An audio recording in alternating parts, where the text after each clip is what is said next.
एकदा अशा पद्धतीने झणझणीत कटाची आमटी बनवून बघा. खूप चविष्ट होते. नमस्ते. प्रिया झोम रेसिपीजमध्ये आपलं स्वागत आहे. आज आपण कटाची आमटी बनवणार आहोत. बनवायला म्हणजे खूप सोपी तर आहेच आहे, पण एक वेगळी थोडीशी पद्धत आहे माझी. तर ती कशी बनवते मी तुम्हाला दाखवते. आता कटाची आमटी करण्यासाठी डाळ तर आपण आधीच शिजवून ठेवलेली असते. म्हणजे डाळ थोडीशी लागते आणि डाळीचं जे पाणी असतं ते जास्त लागतं. ते बाजूला काढून ठेवायचं. आणि इथे खोबरं जे आहे ना, ते मी किसणीने असं कट करून घेतलेलं आहे. आपण किसणीच्या ज्या साइडने वेफर्स बनवतो ना, त्या साइडने हे कट करून घ्यायचं. सोपं पडतं म्हणजे चिरण्यापेक्षा. इथे साधारण मी एक छोटी वाटी खोबरं घेतलेलं आहे. म्हणजे साधारण 4 ते 5 चमचे खोबरं असेल. नंतर एक मीडियम साइजचा कांदा कट करून घेतलेला आहे. तव्यावर काय करायचं, आधी खोबरं भाजून घ्यायचं. खोबरं व्यवस्थित ब्राऊन होईपर्यंत छान व्यवस्थित असं भाजून घ्यायचं. आपण हा मसाला जेवढा छान भाजून घेऊ ना, तेवढी छान त्याची चव येते. हे बघा आता छान याचा हा ब्राऊन झालेला आहे. आता हे काढून घेऊयात खोबरं. खोबरं काढून झालं ना, की लगेचच आपल्याला कांदा भाजून घ्यायचा आहे. आता इथे मी लगेचच कांदा घालतेय. कांदाही आपल्याला ब्राऊन होईपर्यंत भाजून घ्यायचा आहे. पण इथे काय करायचं, कांदा थोडासा भाजून झाला ना, की मग लगेचच आपल्याला ह्याच्यामध्ये लसूण घालायचं आहे. म्हणजे काय होतं, कांद्याच्या बरोबर लसूण सुद्धा छान भाजून निघतं. हे बघा आता कांदा थोडासा भाजून झालाय. मी इथे लसणाच्या 10-12 पाकळ्या घातलेल्या आहेत. त्या आपण घालून व्यवस्थित भाजून घ्यायचं. ब्राऊन होईपर्यंत छान असं मऊ झाला पाहिजे कांदा, तेवढं भाजून घ्यायचं. आता हा कांदाही मी काढून घेते. कांदा काढून झाल्यानंतर काय करायचं माहितीये का? साधारण 1 चमचाभर तेल आपल्याला या तव्यावरती घालायचंय. ते तेल 1 चमचाभर घालून घ्यायचं आणि तेल घातल्यानंतर आहे ना, ह्याच्यामध्ये 1 चमचाभर धने घालायचे. धने घातल्यानंतर लगेचच 1 चमचाभर पांढरे तीळ घालायचे. पांढरे तीळ घातल्यानंतर मग ह्याच्यामध्ये आपण जे तयार केलेलं कांदा आणि खोबरं आहे, ते घालून घ्यायचं थोडंसं हलवून आणि मग मिक्स करून घ्यायचं. इथे लक्षात ठेवा, तीळ घालताना गॅस बारीक करा. माझं इथे जरा थोडंसं चुकलं. मी इथे गॅस मोठा ठेवला, त्यामुळे तीळ जरा उडले. तर तीळ घालताना गॅस बारीक ठेवा, म्हणजे तीळ असे उडणार नाहीत. इथे थोडासा छोटासा मी एक दालचिनीचा तुकडा घातलाय. आता सगळं व्यवस्थित छान मिक्स करून घ्यायचं.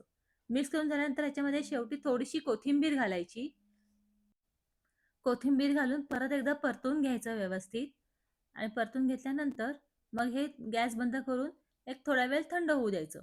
थंड झालं ना, की मग लगेचच मिक्सरमधून आपल्याला ह्याचं वाटण तयार करून घ्यायचं आहे. म्हणजे बारीक करून घ्यायचं आहे मिक्सरमधून. तर आता ह्याच्यामध्ये थोडंसं पाणी घालून आपण बारीक करून घेऊ शकतो. कारण की हे आपण फ्राय केलेलं आहे. त्यामुळे थोडंसं पाणी घालायचं आणि थोडंसं पाणी घालून हे बारीक करून घ्यायचं.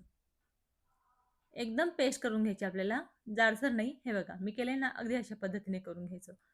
तीळ का घातले माहितीये का आपण? तिळाने काय होतं, छान मिळून येते ती आमटी, म्हणून तीळ घालायचे. आता ह्याच्यामध्ये साधारण 4 ते 5 मोठे चमचे तेल घ्यायचं कढईमध्ये. आता कटाची आमटी म्हटलं की तेलाला हात जरा थोडासा लूज सोडावा लागतो. थोडं तेल जरा जास्त घालावं लागतं. पण तुम्हाला जर कमी घालायचं असेल तर तुम्ही कमी घालू शकता. मग सगळ्यात महत्त्वाची गोष्ट कढीपत्ता. कढीपत्ता हा घालावाच लागतो. त्यामुळे थोडासा कढीपत्ता तोडून घालायचा. नंतर तेलामध्येच 1 चमचाभर मी इथे बेडगी मिरची पावडर घातलेली आहे, जी कलरची आहे आणि 1 मोठा चमचा मी इथे कांदा लसूण मसाला घातलेला आहे. कलरची पावडर घातल्याने काय होतं, कलरही खूप छान येतो आणि झणझणीत म्हणजे कसं, की आपण कांदा लसूण मसाला घातला त्यामुळे झणझणीतपणा पण येतो चांगला.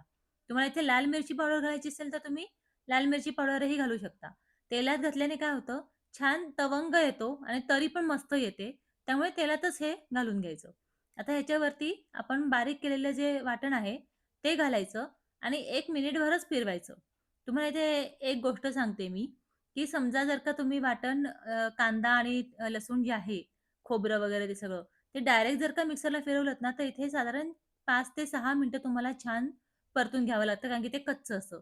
पण आपण इथे 1 मिनिटभरच परतलं, कारण की आपण हे छान फ्राय करून घेतलं होतं आधी. त्यामुळे इथे 1च मिनिटभर आपण परतून घेतलं. आता ह्याच्यामध्ये अर्धा चमचा हळद घातली आणि 1 चमचाभर गरम मसाला घातला.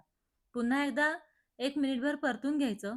परतून घेतलं की तुम्हाला इथे दाखवते छान तेल सुटतंय. लगेचच तेल सुटतं, कारण की आपण हे आधी पण फ्राय केलेलं आहे. हे बघा, सुंदर असं तेल सुटलंय आणि कलरही किती सुंदर आलाय बघा.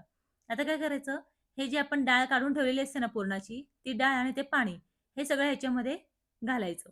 घातल्यानंतर मग तुम्हाला किती पातळ हवंय आणि किती जास्त हवंय त्या हिशोबाने तुम्ही वरती पाणी घालून घ्यायचं. पाणी घातल्यानंतर मग ह्याच्यावरती चवीप्रमाणे मीठही लगेचच घालून घ्यायचं. फार जास्त वेळ लागत नाही. म्हणजे हे जर का आपण वाटण तयार करून ठेवलं ना, तर पटकनही होतं.